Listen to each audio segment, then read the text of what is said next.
In this video, I will be going over checkpoint 14. Our first question here says that a bag contains 16 blue marbles, 12 red marbles, and 12 green marbles. If Malik randomly draws a marble from a bag and puts it back 25 times, how many times should he expect to pull a blue marble? Okay. The first thing that we need to do here is figure out, well, what is the probability of pulling a blue marble from this bag if it has 16 blue, 12 red, and 12 green? To do that, we want to put this is going to be the number of blue that we have in the bag over the total, okay? And remember that the total here is how many total marbles we have. So we need to do 16 plus 12 plus 12. And if you would like, you can type this into Desmos. Let me pull that up. Desmos Scientific. Here we are.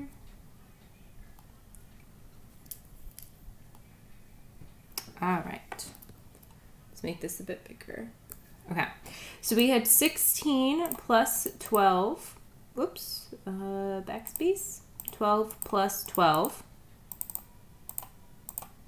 And when we add all of them together, we get 40. So that means our total is going to be 40. And the number of blue marbles that we have in the bag itself is 16. So you want to put 16 over 40.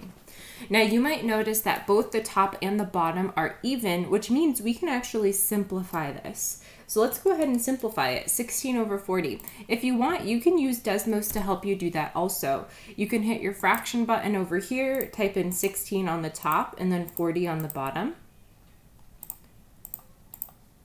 And when we do that, it'll give it to us in decimal, but we can convert it to a fraction by hitting this button over here, and it tells us that is 2 over 5. So this simplifies to 2 over 5. Perfect. All right, now to go to the next step. So now I need to take that 2 over 5, and I'm going to make a proportion. I know that Malik is going to do this experiment 25 times. It tells me right here, 25. So that's the total number of times he's going to do his experiment, okay? So I'm going to think to myself, well, 5 times what number is going to give me 25? 5 times 5 is 25. So I need to also multiply the top by 5. 2 times 5 gives me 10. Which means that 10 is our answer. So Malik can expect to pull a blue marble 10 times. 10 is our answer here. Our next question says that Michael draws a card from a standard deck of 52 cards and then puts it back 20 times. How many times can Michael expect to draw a diamond? Okay. So this one is very similar to the one we just did, except we have a different scenario here. So when we are doing this one, first we need to figure out, well, what's the probability that Michael pulls a diamond from a deck of cards? If you think about a deck of cards, you have 4 suits, right? You have heart, you have clubs, which I'm going to attempt to draw here. You have spades, which kind of looks like this, and then you have diamonds, okay? So those are our 4 suits, and out of those 4, only one of them is a diamond, right? Which means I'd have a 1 out of 4 chance of pulling a diamond in general, and that means Michael's doing this experiment a total of 20 times, right? Right here it says he's going to pull cards and put them back 20 times. So to go from 4 to 20, I would need to multiply by 5, right? 4 times 5 gives me 20. So I need to also multiply the top by 5. 1 times 5 gives me 5, which means that Michael can expect to draw a diamond 5 times. Our next question says that Ty flipped a coin and counted how many times it lands on heads and how many times it lands on tails. The frequencies are shown in the following table. Okay, so it looks like he flipped heads 26 times and he flipped tails 30 times. Based on the experiment, what is the probability of landing on heads? Okay, well, for this one, remember we want to put the number of, so the top is number of heads, and the bottom is always going to be our total. So if I look at my table here, the number next to heads is 26. That means he landed on heads 26 times. And to figure out my total, I need to do 26 plus 30, because when I add these together, that's going to tell me how many total times Ty flipped his coin. And you can type this into Desmos, 30 plus 26. When you do that, you will get 56. So this means that 26 over 56 is the probability. However, let's simplify it. On your unit exam or unit 3 exam for this unit, whenever you have a fraction, you want to simplify it. If you don't simplify it, it could mark it wrong. So get in the habit of simplifying your fractions, and remember, we can use Desmos to help us. So going back to Desmos, if I do my fraction and type in 26 on the top and 56 on the bottom, if I hit this button over here, it'll simplify this fraction for me. And when it reduces it, it goes to 13 over 28. So that means that based on the experiment, the probability of landing on heads is 13 over 28. Our next question says that Anis placed 100 slips of paper, all equally sized and shaped, into a bag. Each slip was colored either red, blue, green, or orange. The red slips were numbered 1 through 25, blue slips were 26 through 40, the green slips were 41 through 75, and the orange slips were 76 to 100. What is the probability that Anis pulls out a slip of blue paper? Okay, so for this one here, it's kind of a different setup, right? We have to kind of take into account each one of these 4 colors. And the easiest way to do that is to just think, well, let's count how many blue slips there are and put that over the total number of slips. Because all I care about is what's the probability of pulling a blue slip of paper, right? So I know that there are 100 total slips of paper because it tells me right here, right? There are 100 slips of paper. So my total on the bottom is going to be 100. Now to figure out how many blue slips there are, they're numbered 26 to 40. Okay, so 26 to 40. So you could count all of those out or write them out, right? You could go, there's 26, 27, 28, 29, 30, 31, 32, 33, 34, 35, 36, 37, 38, 39, and 40. So these are all of the numbers that are colored with blue. Now let's go through and count how many numbers there are. Starting with the 26, we have 1, 2, 3, 4, 5, 6, 7, 8, 9, 10, 11, 12, 13, 14, 15. So there are 15 numbers here. Okay, so that means that our numerator is going to be 15. Now, if I look at my answer choices, I don't see a 15 over 100, which means that I probably need to simplify this fraction. So you can simplify it in your head if you would like, or you can double check it in Desmos. I'm going to hit my fraction button and do 15 over 100. Convert this back to a fraction for it to simplify it, and I get 3 over 20. So that means that this fraction simplifies to 3 over 20. And if I look here, there's a 3 over 20. So the probability that Anis pulls out a blue slip of paper is 3 out of 20. All right, number 5. Number 5 says Damien created a table to record how many flavors of Whiz candy he has in his jar. Damien randomly pulls out a piece of candy from the jar, puts it back. If he does this 50 times, how many times is a vanilla flavored candy expected to be pulled? Okay, so again, like the ones we've been doing, first we need to figure out what's the probability of pulling a vanilla just from the jar. And then we're going to figure out, well, he's doing it 50 times and set up that proportion. So our fraction here is again going to be the total on the bottom, and up top is going to be the number of vanilla. If I look at this table, he has 20 vanillas. Okay, so 20 vanilla flavors. To figure out my total, I need to add all 4 of these numbers together. So 51 plus 40 plus 14 plus 20. Let's see if I can remember all those. 51 plus 20 plus 14 plus 40 plus 20. Oh, I missed a 40. 51, 20, 14, 40, 51, 20, 14, 40. Perfect. Okay. So when we add all those together, we get 125.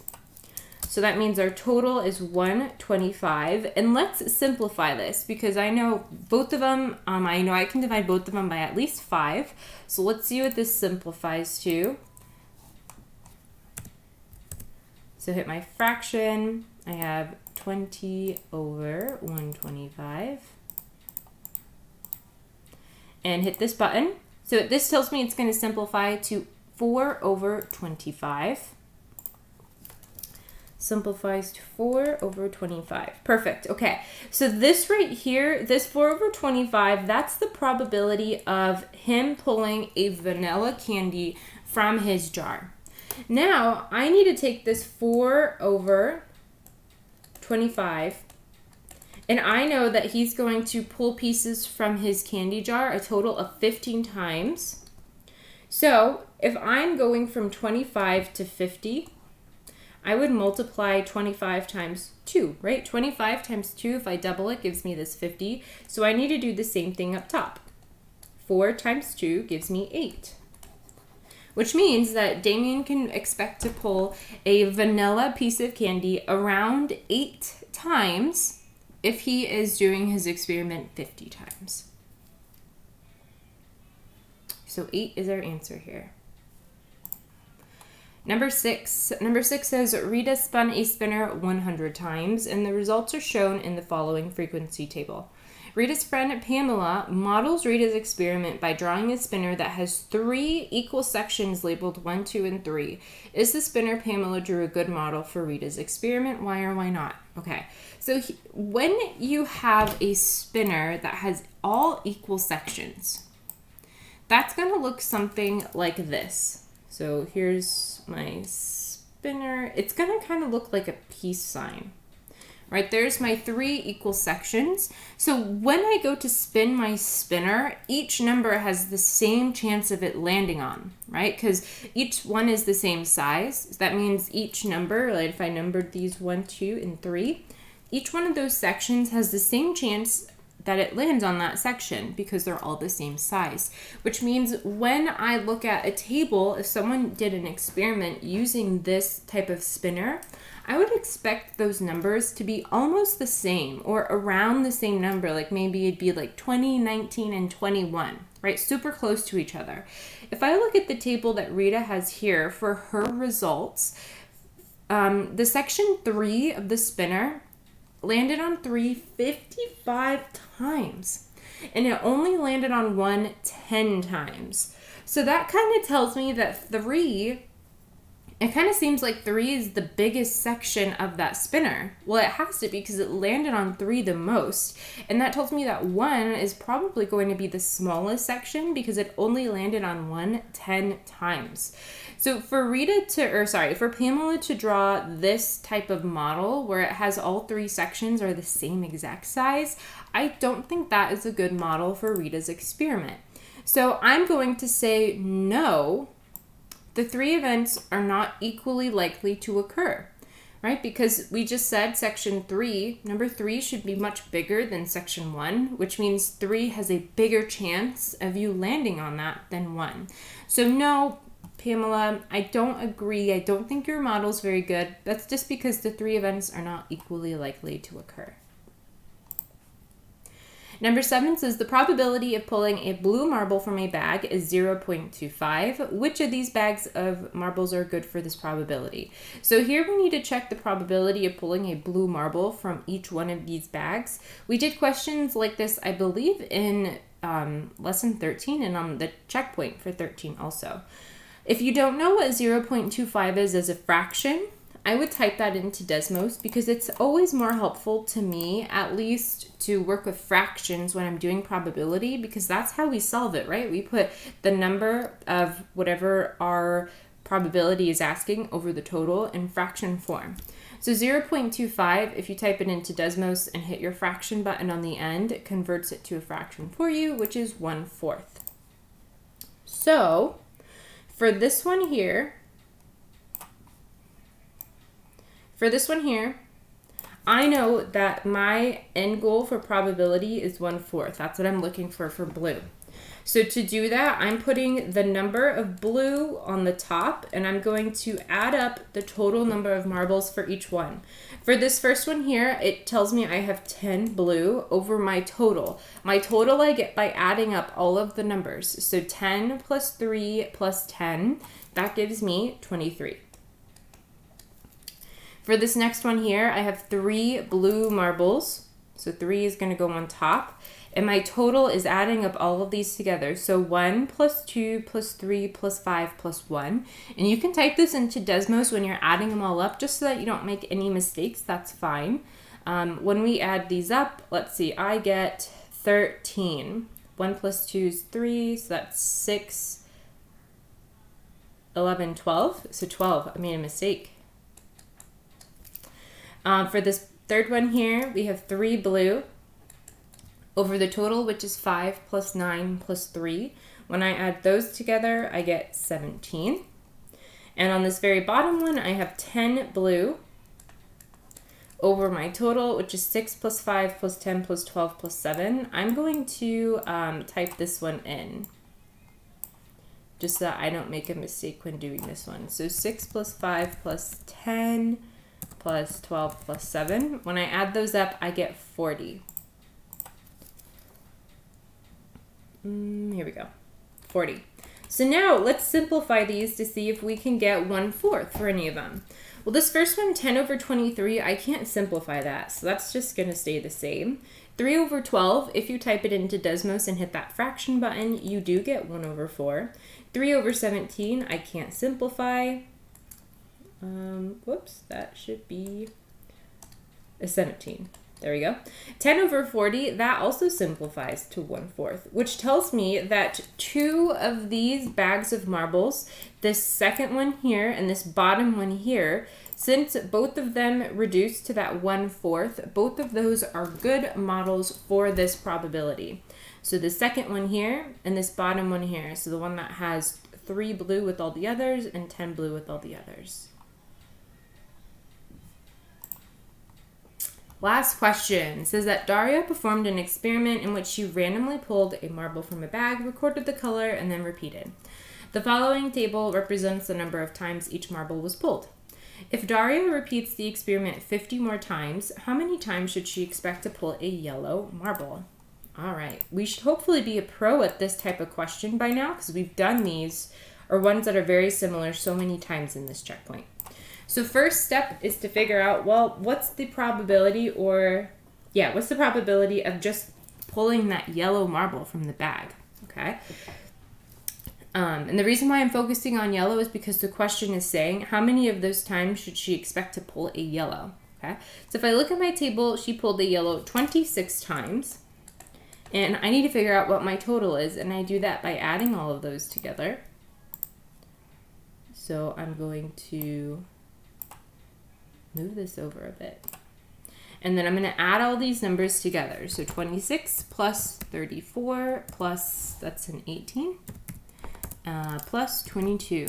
Add them all together and I get 100. I'm going to simplify this. So I'm going to type in 26 over 100, hit my fraction button, and it simplifies it to 13 over 50. So when I look at this question, it's saying if Daria repeats the experiment 50 more times, how many times should she expect to pull a yellow marble? Well, this one's actually kind of nice because if I notice my denominator here is already 50, right? So that means that out of those 50 times, she should expect to pull her marble 13. So the final answer here is just going to be 13. So she should expect to pull this marble 13 times. All right, guys, that's the last question for checkpoint 14. If you have any other questions or would like another attempt,